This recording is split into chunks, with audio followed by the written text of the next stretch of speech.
It's interesting because after the fight, per Brett Okamoto, Kamaru Usman said, "That don't help you. I guess no one deserves it." What exactly do you make of that and those comments? I make of those comments that, Marty Juiceman, the CEO of EPO, he's desperate. He's so desperate that he fled the country. He fled the country to somewhere off grid so he could turn his plane on airplane mode and not have to answer calls from Hunter Campbell and Dana White because he knows he needs to sign that contract against me. So, I know he's never been to Africa and he wants to claim like this is his first time going to Africa and he's going back to, give love to his country and this and that.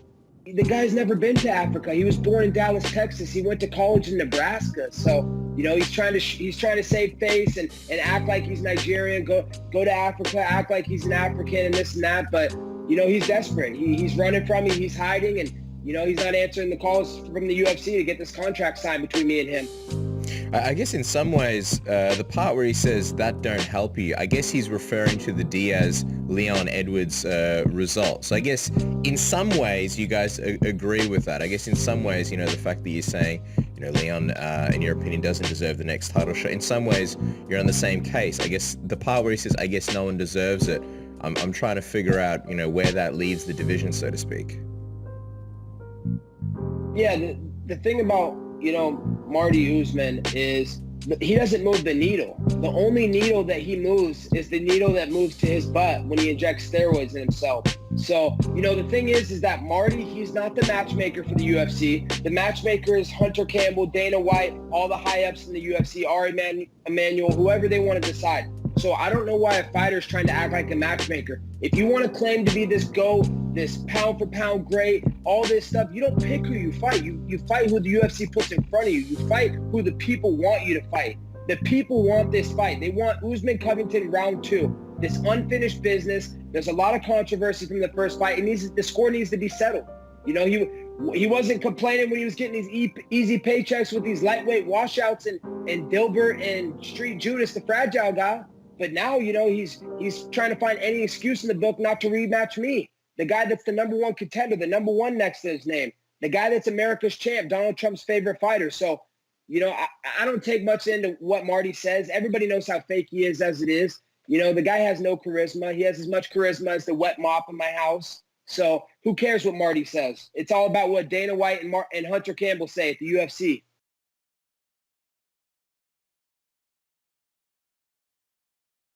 Let's talk about just quickly the ideal timeline for you. I mean, I know this is a fight that a lot of people are really looking forward to. This is going to be just a really fun one where fans get to see an absolute battle. But ideally, when do you think this fight should happen? And when you speak to Dana White and Hunter Campbell, is there a date that you sort of brought up to them that works? And what have they said when you bring up this date?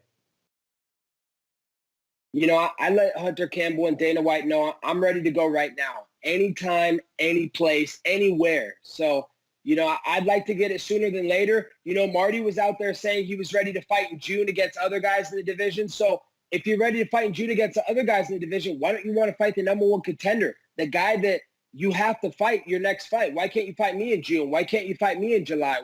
Why do we have to drag it out and wait any longer? So, I just want to get this over with. I want to end his career, end all his hype. All the media's hyping him up to be this pound for pound GOAT, this just the best pound for pound fighter in the world. It's just going to make it that much sweeter when I break him in that octagon, when I have to listen and hear the media nerds, what they have to say after I do that to him. They won't have anything else to say.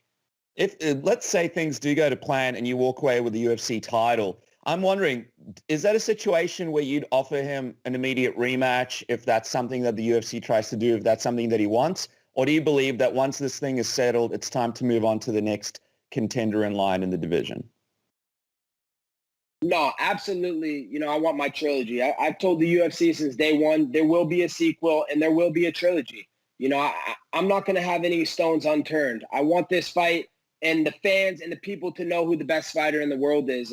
And that's by me solidifying myself, as the greatest fighter, and not just beating him once, but going out there and beating him twice and proving it.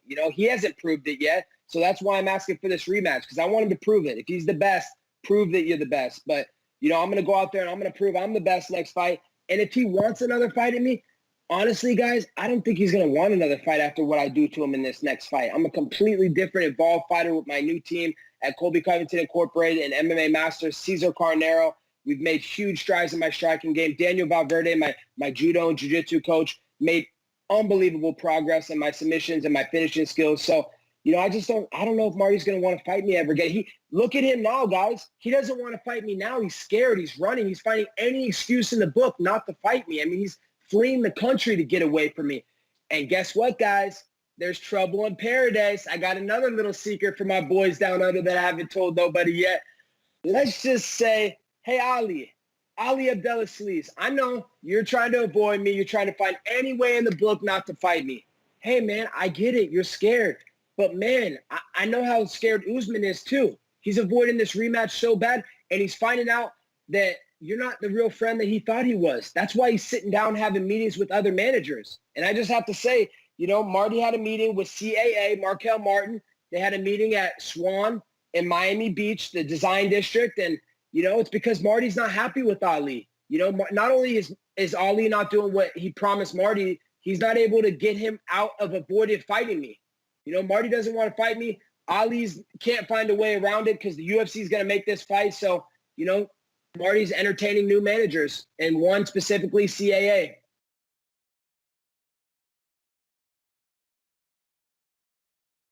I really don't know. I don't know what to expect. I know the person that Dustin Poirier is. Everybody knows I have the video. I had a video passed to me by someone that was sick of seeing how Dustin was treating people in the public eye and behind closed doors. So, he was just sick of seeing that. So he passed me the video. I can't wait to release this video to the fans. They're going to lose their mind. They're going to find out the real truth of Dustin Poirier, not the gimmick that he plays, not the nice guy, fake nice guy that he plays on camera just to pretend, to get some extra clicks and this and that. Dustin is nothing more than a piece of shit. The guy is so fake. I mean, he's out here knocking out a guy, an amateur that came to help him. The guy came to help him. He's a kickboxer. This isn't Khabib. You're not training with some high-level fighter. You're training with the amateur that came to help you. You're knocking this guy out, concussing him. Then you're screaming, woo, and New in the kid's face, like celebrating like you just won a UFC world title, Dustin. That's embarrassing, man. That's just disgusting, man. It's despicable. And I'm going to release it to the fans, and they can be the judges. They can decide what they think about Dustin Poirier and what type of person he is.